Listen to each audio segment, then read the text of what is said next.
Boa noite, pessoal, tudo bem? Vamos começar o nosso estudo fazendo a prece.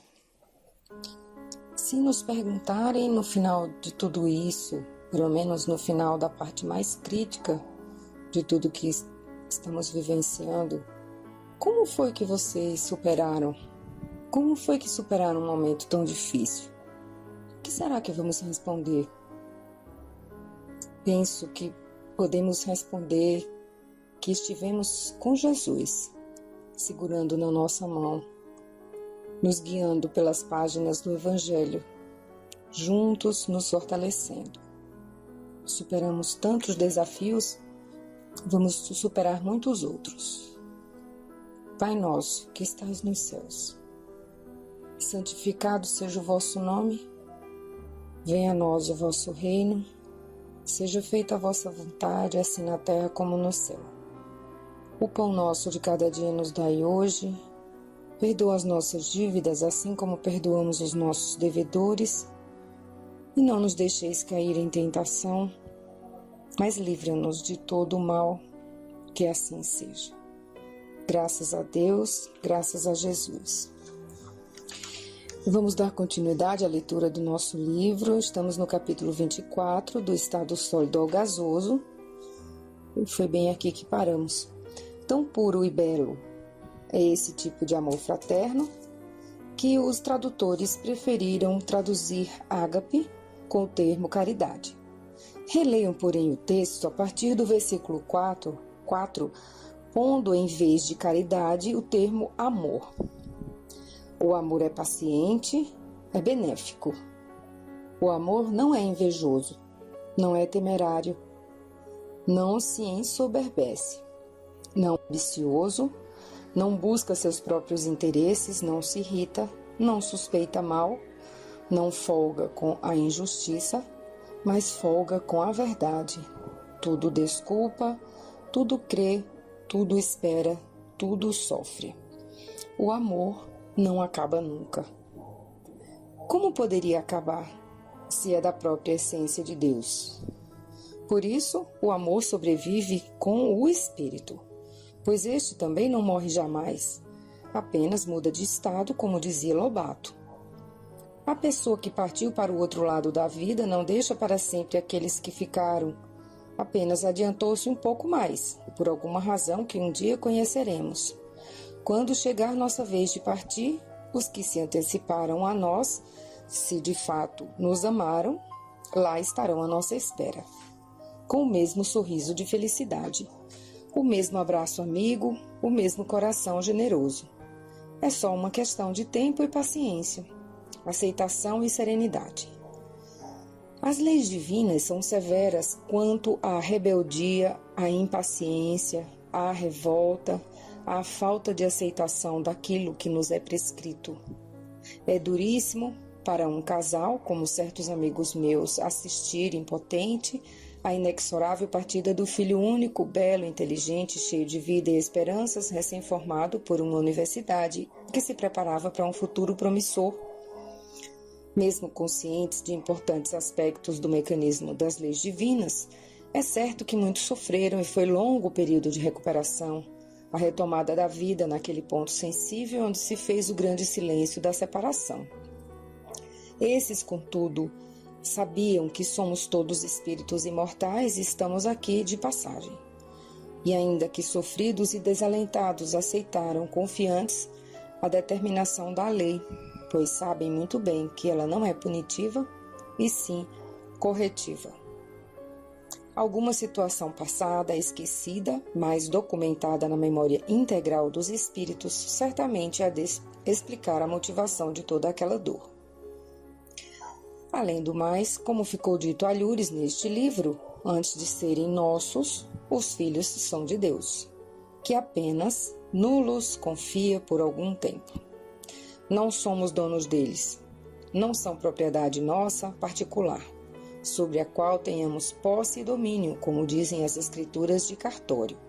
São companheiros de jornada que vieram caminhar uma parte da estrada conosco e, de repente, se foram, para aguardar-nos um pouco mais adiante no tempo. Junto ao leito de Madalena, sua filha adolescente, Lutero chorava e rezava. Senhor, dizia ele, eu a amo muito, mas se é da tua vontade tomá-la, eu concordo. Como eu gostaria de ficar com ela, mas, Senhor, que tua vontade se faça. Nada melhor poderia acontecer-lhe. Em seguida, voltando-se para a menina agonizante, manteve com ela um pequeno e comovente diálogo. Minha querida Madalena, você bem que desejaria ficar junto de seu pai, não é mesmo? Você irá voluntariamente para junto de teu pai, que está lá em cima? Sim, querido pai, respondeu ela, como Deus achar melhor. Sim, filha, você tem também um pai no céu, e é para ele que você irá.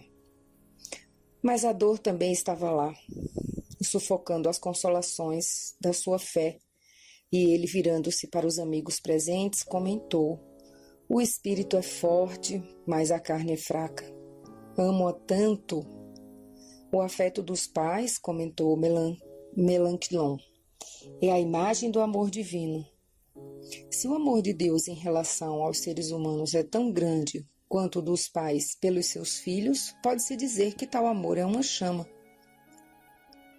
Quando afinal a menina partiu às 9 horas da manhã no dia seguinte, Lutero comentou sufocado pelas lágrimas. Sinto-me feliz em espírito, mas muito triste segundo a carne. Ai de mim, a carne recusa-se a concordar. A separação é muito dolorosa. Não é admirável saber-se que de tanto haver sofrido, ela está agora em paz, em um lugar excelente? Mesmo convictos da continuidade da vida após a morte do corpo, não podemos simplesmente ignorar a dor, como quem desliga um circuito elétrico com o mero toque de um interruptor. O espírito sabe e quer, mas, como lembrou Lutero, a carne é fraca e discorda, e por isso a visão através dela fica nublada de lágrimas. Lembro-me de estar em situação semelhante várias vezes, e se ainda viver mais algum tempo, poderei confrontar-me de novo com essa realidade. Uma dessas oportunidades foi quando morreu minha avó. Estava bem velhinha, pobre querida, e um tanto incerta nos seus passos, mas lúcida e participante. Sempre que ia ver minha gente, a primeira visita, depois dos cumprimentos da chegada, era ao seu quartinho quieto e limpíssimo. Ela estaria, usualmente, com uma peça de costura ou de crochê nas mãos, muito junto aos olhos, mas sem óculos, pois jamais precisou deles. Tomava-lhe a bênção, beijando-lhe a mão magrinha e elegante, e por ali ficava a conversar com ela. E podia ver o quanto se sentia feliz em estar comigo e saber que eu a amava.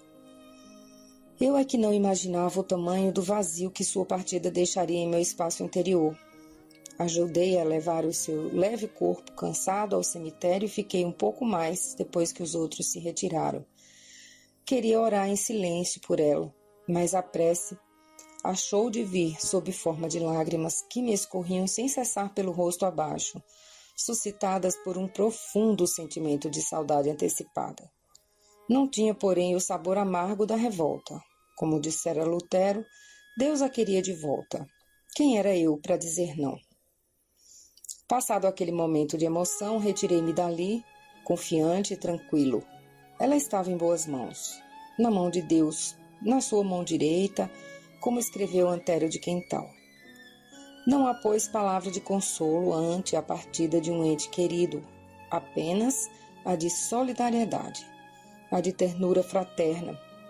O consolo virá depois, quando entendermos e aceitarmos a morte pelo que realmente é, ou seja, breve separação, nada mais que isso. Uma verdade nem sempre reconhecida poderá abreviar esse período de angústia. É a de que a aflição dos que ficam e o inconformismo do desespero repercutem como espinhos envenenados no coração daquele que partiu. É esse o unânime testemunho das mensagens póstumas. Tanto quanto a dor contida é testemunho do amor, a aflição do desespero, vizinho da rebeldia, constitui redobrada angústia para o que se foi. São lágrimas essas que, em vez de levarem uma mensagem de consolo e saudade ao espírito, resolvem-se em correntes de aço que o prendem aos desenganos e frustrações da terra e criam obstáculos ao prosseguimento de sua jornada. Encontramos às vezes um tipo exaltado de ligação afetiva que pouco falta quando falta para ser sentimento de posse, como se Deus não tivesse o direito de determinar, através do infalível mecanismo de suas leis, a melhor maneira de conduzir-nos pelos roteiros da evolução. É como se o pai e a mãe, desesperados, reclamassem de Deus por ter tido a ousadia de privá-los da companhia de um filho ou filha.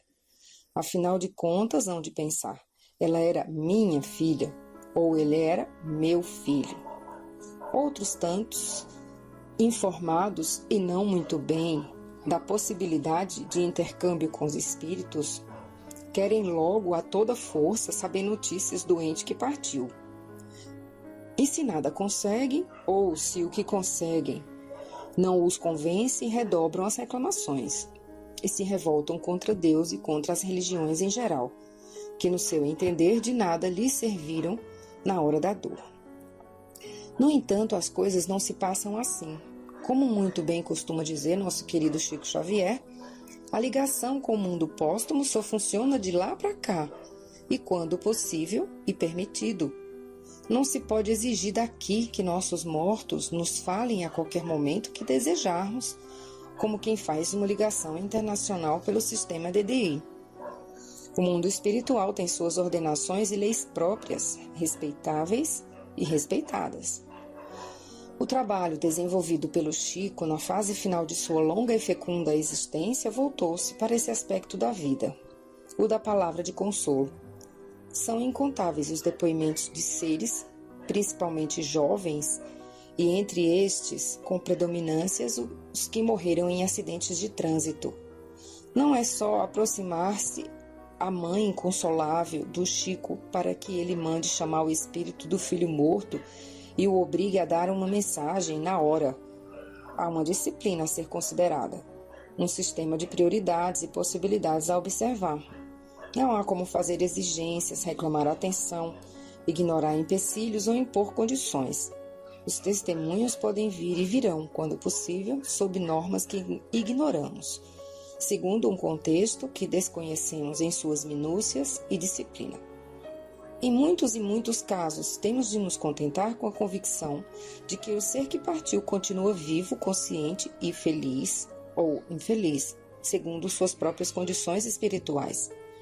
Não agravemos sua situação de mal-estar, nem perturbemos sua tranquilidade com o incontrolado e rebelde desespero. Infinitamente mais inteligente e humano é orar por ele ou ela em paz, ainda que com saudade. A prece é sedativo para a alma que ora, tanto quanto para aquela que recebe suas vibrações.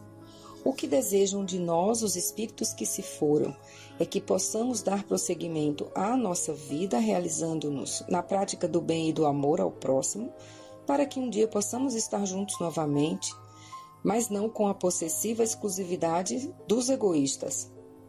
Ninguém é de ninguém, porque somos todos de Deus. O filho de hoje poderá ter sido pai ou irmão de uma vida passada ou de uma existência que ainda está nas brumas do futuro.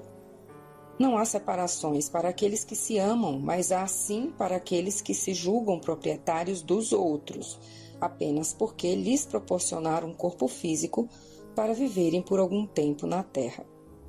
Por isso, dizia Edgar Cayce, o sensitivo americano, que o amor não é possessivo. Ele apenas é. Nós já estamos entrando na parte final do livro, estamos agora indo para o capítulo 25, até um dia. Querida leitora e caro leitor, é chegada a hora de nos despedirmos, pelo menos por algum tempo. Nunca se sabe onde e quando iremos encontrar uns com os outros novamente, mesmo porque, como já foi dito páginas atrás, a vida jamais se utiliza do ponto final. Nosso livro não foi concebido e realizado com o propósito de resolver todos os problemas possíveis nesta área tão ampla e complexa, ou de responder a todas as perguntas formuláveis, mesmo porque não teríamos todas as respostas. Limitou-se a ser uma reflexão acerca da infância do ser humano na Terra, e que ainda vemos envolvida em denso véu de equívocos. Como podemos observar, temos a respeito de tudo isso muitas coisas para desaprender e inúmeras outras para aprender. Dificilmente podemos botar móveis novos na casa em que moramos, nossa mente, a não ser que se desocupe espaço que antigas peças inservíveis estão atravancando indevidamente. Mas a renovação não consiste apenas em desfazer-nos de tudo o que possuíamos para adquirirmos tudo novo em folha. Para certos aspectos, basta nova disposição nos arranjos ou restauração das peças antigas que ainda possam ter serventia. Sabemos, por exemplo, de remotas crenças que o ser humano é dotado de alma e que essa alma é imortal, ou pelo menos que sobrevive à morte do corpo que ocupa na terra. Tudo bem. Há, porém, um móvel imprestável obstruindo a sala num dos seus pontos mais importantes, o de que essa alma é criada no momento da concepção ou do nascimento, quando, em verdade, ela já existia antes, em outras vidas e certamente voltará mais vezes em futuras existências na carne. O conceito da responsabilidade pessoal de todos os seres pelos atos que praticam pode e deve continuar compondo nosso mobiliário intelectual, mas tem de passar por certas alterações e modernizações. Não se responde ao cabo de uma vida e de maneira irrecorrível com a condenação eterna pelos erros dessa única existência. Como também não vamos direto para o céu ao cabo de uma só vida, por mais perfeita que tenha sido do ponto de vista humano. Mesmo porque o céu também é peça que só nos pode continuar servindo se passar por boa restauração. Oportunidade de recuperação nos são incansavelmente concedidas pelas leis divinas. Se a nós o Cristo recomendou perdoar 70 vezes 7, quantas vezes nos perdoaria Deus? A resposta é sempre. Acontece que também o conceito de perdão precisa de umas escovadelas e talvez de um estofamento novo, porque perdoar não é apagar o erro cometido com passe de mágica. Mágica é ilusão, e as leis são realistas e objetivas. O perdão que as leis nos concedem expressa-se em oportunidade de fazer de novo aquilo que fizemos errado, até aprender. Morrer não é tragédia alguma e quase sempre, se o procedimento da pessoa foi satisfatório, mesmo dentro de suas óbvias limitações, é um momento de libertação e de reencontro com inesquecíveis amores. Nascer é que é problemático, porque trazemos programas e tarefas, obrigações e compromissos que nem sempre conseguimos cumprir de maneira adequada, quando não os agravamos com novos erros. Entre vivos e mortos, ou seja, entre pessoas vivendo na carne e pessoas que vivem no mundo póstumo, há um intercâmbio muito mais intenso e ativo do que suspeitamos, ainda que dele nem sempre tomemos conhecimento consciente. Pessoas dotadas de faculdades especiais podem servir de intermediárias entre essas duas faces da vida, pondo em ação um processo que nos mostra importantes aspectos das condições que nos aguardam do lado de lá. Sempre é bom lembrar, porém, que tudo é vida e pessoas como nós, tanto deste lado como do outro. As crianças são gente, também, pessoas adultas, vividas, experimentadas e dotadas às vezes de maior capacidade intelectual e maior bagagem cultural do que muitos de nós. A dificuldade que experimentam nos primeiros anos de vida na carne é apenas a de movimentar satisfatoriamente sua maquininha de viver na terra, que só fica pronta para funcionar aí pela adolescência e nas suas melhores condições lá pela maturidade. As limitações demonstradas pelas crianças, portanto, não são devidas à precariedade de seus espíritos, mas às deficiências do instrumento de que estão se utilizando para viver na terra, ou seja, seus corpos físicos. Não poucos anos são consumidos em adaptar-se a esse corpo, à espera de que possa responder adequadamente aos comandos da mente que a ele se acoplou, quando o espírito dele se apossou no início da gestação.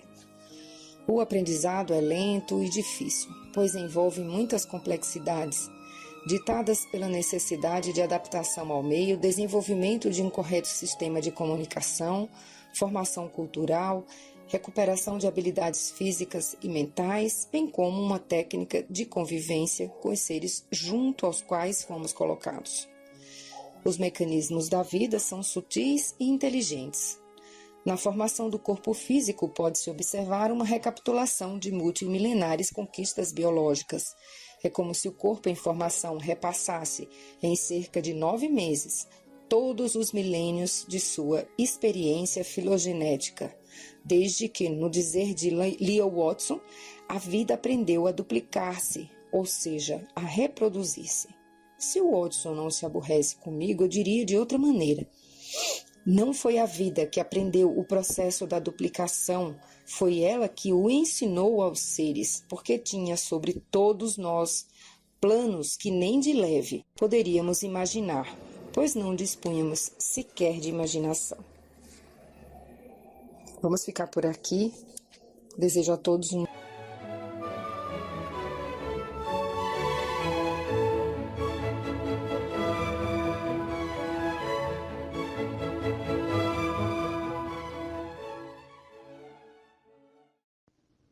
Boa noite a todos. Vamos então, nesta noite, refletir sobre um alerta que nos foi trazido pela psicofonia do Chico Xavier numa reunião mediúnica no Grupo Meimei, em que o Chico participava como médium psicofônico. Arnaldo Rocha, ali junto dele, que dirigia ali o trabalho de doutrinação, o trabalho de esclarecimento junto aos espíritos que se apresentavam, ele transcreveu num dos livros que se chamou Vozes no Além, ele transcreveu as comunicações dadas por esses espíritos que se apresentavam nessas reuniões no Grupo Meimei. Essa comunicação chama-se Ouçamos. Na fase terminal da nossa reunião, então narra, coloca ali no livro o Arnaldo Rocha, que era o marido da Meimei. Na fase terminal da nossa reunião, de 24 de maio de 1956, tivemos a satisfação de receber a visita do espírito Carlos Goiano, que foi nosso companheiro de ideal em São João del Rei, estado de Minas Gerais.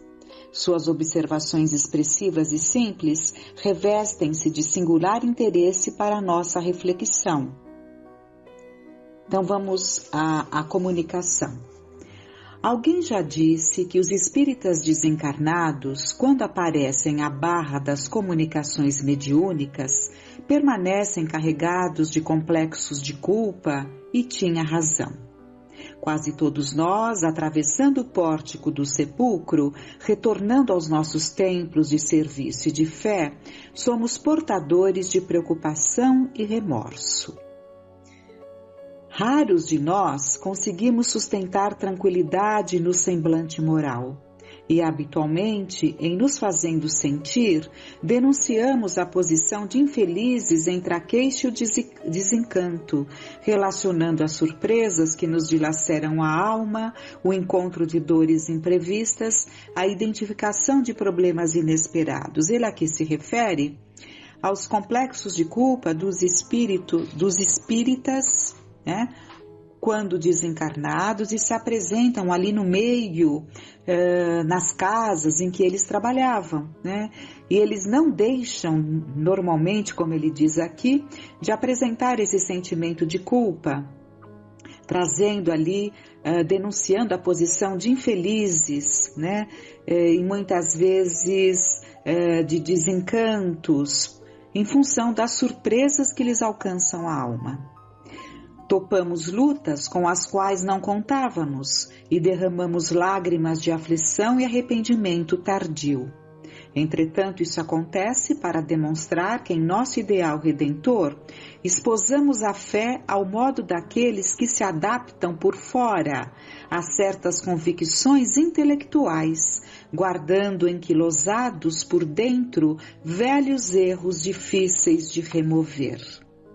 Procurai e achareis, disse-nos o Mestre, e na condição de espíritas esquecidos da necessidade de autorregeneração, usamos a nossa doutrina na conquista de facilidades temporais que nos falem de perto ao conforto, olvidando que nós mesmos é que deveríamos ser usados por ela na construção do nosso próprio bem, através do bem a todos aqueles que nos acompanham na terra.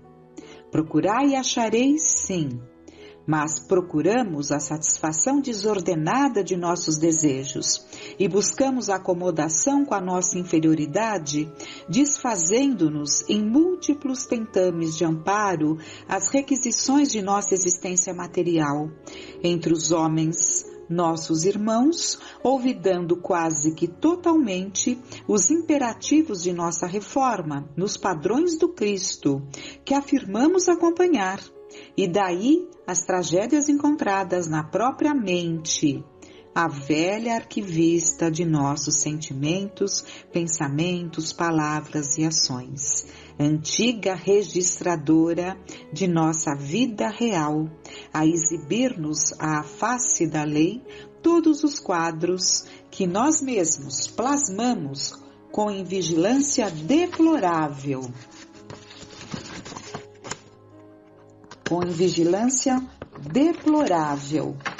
Em verdade, como espíritas, fartamo-nos excessivamente no campo das bênçãos divinas.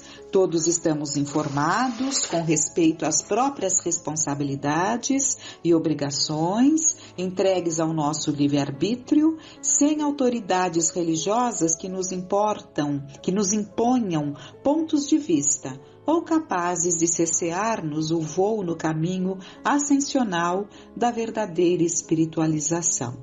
Então, o espírita sabe que ele caminha por si mesmo e ele responderá por si só, né? E ele não tem ali as autoridades religiosas que de alguma forma possam impor pontos de vista ou cercear o seu caminho, porque o espírito é livre nesse processo de aquisição, né? Aquisição da moral, aquisição do conhecimento. E o comunicante continua: sabemos-nos confiados a nós mesmos, diante de nosso Senhor, para construir abençoado futuro além da morte, com trabalho inadiável no bem cada dia, mas sentimos-nos, na posse desse tesouro de liberdade, à maneira dos filhos perdulários de uma casa generosa e rica, que malversam os bens recebidos, ao invés de utilizá-los em benefício próprio. Assim, pois, terminando a nossa arenga despretensiosa, propomos-nos simplesmente recordar outra assertiva do nosso divino condutor: batei e abre-se-vos-á. As palavras do Cristo não são dúbias, ou seja, não deixam dúvidas. Constituem enunciado positivo: batei e abrir-se-vos-á. É uma afirmação: batei e a porta se abrirá. Esses verbos, porém, tanto se reportam às portas do céu, como se referem às portas do inferno. Então, em que porta nós batemos? Em que porta temos batido? Batamos assim, continua o comunicante, batamos assim à porta do estudo nobre, conquistando o conhecimento superior. Insistamos à porta da caridade, incorporando a verdadeira alegria. Procuremos a continência, a disciplina, a educação e o serviço, com o dever realmente cumprido, para ingressarmos em esferas mais elevadas, a começar desde hoje, porque mudanças que são jogadas para depois, mesmo que seja para a semana seguinte, elas não se efetivam. Tudo aquilo que verdadeiramente nós queremos mudar, nós temos que mudar no instante em que decidimos. É isso. É isso que temos que prestar atenção. Fala-vos, humilde companheiro de ideal e de luta. Não tenho a presunção de ensinar, de recomendar, de salvar. auscultando as minhas necessidades, é que, finalizando a conversação, desejo apenas recorrer ainda ao aviso de nosso eterno benfeitor. Ouça quem tiver ouvidos de ouvir. Quando falamos tantas vezes que o Espiritismo é a revivência do cristianismo, deve saltar aos nossos olhos e ouvidos que a bandeira da caridade levantada por Kardec é o amai-vos uns aos outros. Então, se nós temos o ensinamento de Jesus, amai-vos uns aos outros, a caridade é um instrumento, é o meio que nos proporcionará essa grande oportunidade que não devemos desprezar de nos amarmos. Amai-vos uns aos outros. Busquemos então na caridade essa condição de exercitarmos a nossa capacidade de amar, porque esse é o maior objetivo da encarnação. Porque se temos como objetivo primeiro, digamos, que naquela encarnação, o principal objetivo que levou ali a toda esse planejamento para que essa encarnação que vivemos hoje tivesse acontecido, pensemos então se o objetivo era uma reconciliação familiar, né? Que a prova maior estivesse ali dentro dos nossos lares, na capacidade de perdoar, de tolerar, de compreender, de conquistar corações a quem prejudicamos. É o amai-vos uns aos outros. É sempre essa prática, ensinada por Jesus, amai-vos uns aos outros. E isso tem que falar mais alto para nós, essa constatação tem que falar alto para nós, para que também não nos sintamos um dia, porque ele está relatando o caso de muitos espíritas que se sentem assim, com esse sentimento de culpa diante da constatação que jogaram as pérolas que receberam. Então, para que nós, amanhã, para que também nós não nos sintamos um dia pesarosos por deixarmos o tempo passar, nos sentindo espíritas, porque podemos nos sentir espíritas, não? Mas, infelizmente, longe de alcançar a sua proposta. Há um ponto muito interessante colocado por Kardec e que acredito nos ajudará a não nos preocupar com quem socorremos, mas sim com o socorro. Até que cheguemos a esse ponto, de aprender a nos preocuparmos com o socorro e não com quem socorremos, vamos buscar então, para nos ajudar nesse caminho, algumas considerações. A maioria dos espíritas conhece as obras básicas da doutrina espírita, especialmente o Livro dos Espíritos, repositório de seus princípios fundamentais, e que Allan Kardec desdobrou nos demais volumes que constituem a codificação espírita.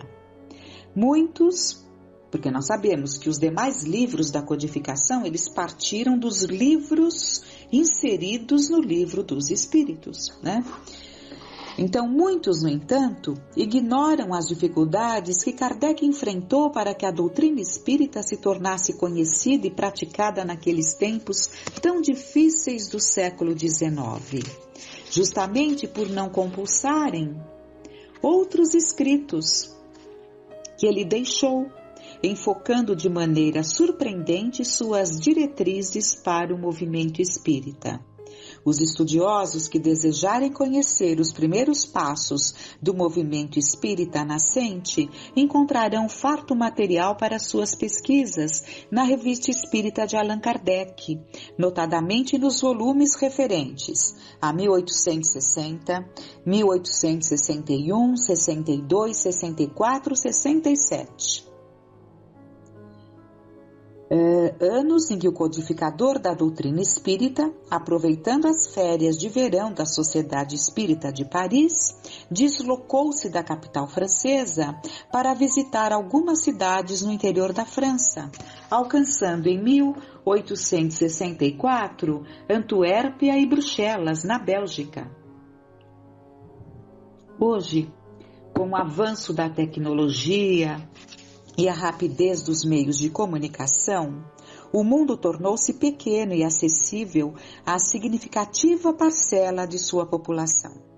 Muito diverso, porém, era o panorama existente na época de Allan Kardec. Para fazer a sua viagem espírita em 1862, o codificador precisou de quase 2 meses para percorrer 693 léguas e visitar cerca de 20 cidades. E isto porque a França, na metade do século XIX, já possuía uma malha ferroviária que cortava o país em todas as direções e cujos trens trafegavam na incrível velocidade de 50 km por hora. E o que buscava Kardec nessas viagens? Ele mesmo nos conta. Nossa viagem tinha um duplo objetivo: dar instruções onde estas fossem necessárias e ao mesmo tempo nos instruirmos. Queríamos ver as coisas com os nossos próprios olhos para julgar do estado real da doutrina e da maneira pela qual ela é compreendida, elucidar as causas locais favoráveis ou desfavoráveis ao seu progresso, sondar as opiniões, apreciar os efeitos da oposição e da crítica e conhecer o julgamento que se faz de certas obras. Estávamos desejosos, sobretudo, de apertar a mão de nossos irmãos espíritas e de lhes exprimir pessoalmente a nossa muito sincera e viva simpatia, retribuindo as tocantes provas de amizade que nos dão em suas cartas, de dar em nome da Sociedade de Paris, em nosso próprio nome em particular, um testemunho especial de gratidão e de admiração a esses pioneiros da obra que, por sua iniciativa, seu zelo desinteressado e seu devotamento, constituem os seus primeiros e mais firmes sustentáculos, marchando sempre para a frente, sem se inquietarem com as pedras que lhes atiram e pondo o interesse da causa acima do interesse pessoal. Mais adiante ele arremata. Sob vários pontos de vista, nossa viagem foi muito satisfatória e, sobretudo, muito instrutiva pelas observações que recolhemos. Se pudessem restar algumas dúvidas quanto ao caráter irresistível da marcha da doutrina e à impotência dos ataques, sobre a sua influência moralizadora sobre o seu futuro, o que vimos bastaria para dissipá-las. A viagem espírita de 1862 levou Allan Kardec a mais de 20 cidades diferentes, nas quais presidiu cerca de 50 reuniões. Um convite subscrito por 500 assinaturas, efetuado mais uma vez pelo grupo lyonês, promoveu-a. No decorrer dessas 6 semanas, de 1862, ao outono sucedeu o inverno, e foi através da chuva, do frio, da neve, que o grande missionário se locomoveu pela província francesa. Em novembro do mesmo ano, pelo editorial da revista, prestava conta de seus passos escrevendo: acabamos de fazer uma visita a vários centros espíritas da França, lamentando que o tempo não nos tenha permitido ir a toda parte onde nos haviam convidado, nem prolongar nossa visita a cada localidade tanto quanto desejávamos, dada a acolhida simpática e fraterna recebida. Durante uma viagem de mais de 6 semanas e um percurso de 693 léguas, estivemos em 20 cidades e assistimos a mais de 50 reuniões. O resultado nos deu uma grande satisfação moral, sob o duplo aspecto das observações colhidas e da constatação dos imensos progressos do Espiritismo. Então, haveria uma parte tão interessante, mas não dará tempo.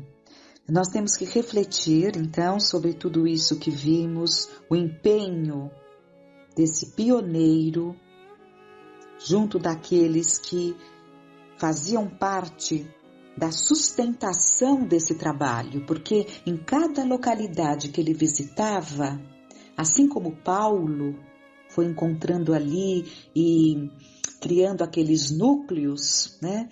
Kardec também, ele conquistou esses vários núcleos de pessoas interessadas, de pessoas preparadas, quantas delas, para dar a consolidação de tudo aquilo que era codificado, né, elaborado lá com Kardec em Paris. E que ia, junto com o auxílio desses outros tantos, porque Kardec se utilizou das mensagens que chegavam, das comunicações que chegavam desses tantos pontos com os quais ele se comunicava. E foi tudo isso que o ajudou a compor a doutrina. Muito a refletir, então, muito a mudar, muito a fazer. Que essas sábias palavras de Kardec possam falar alto para nós.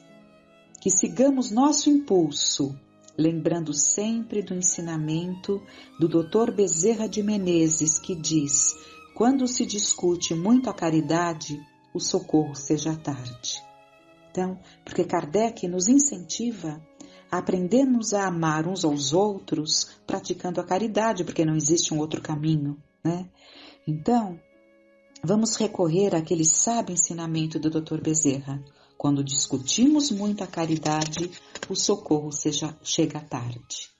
Que nesses momentos de prece, então, roguemos a Deus que nos ajude a não nos acomodarmos, para que haja o nosso despertar. Com muita gratidão, rogando a Deus por tantos que passam por situações tão dolorosas. Permita, meu Pai, tenhamos uma noite de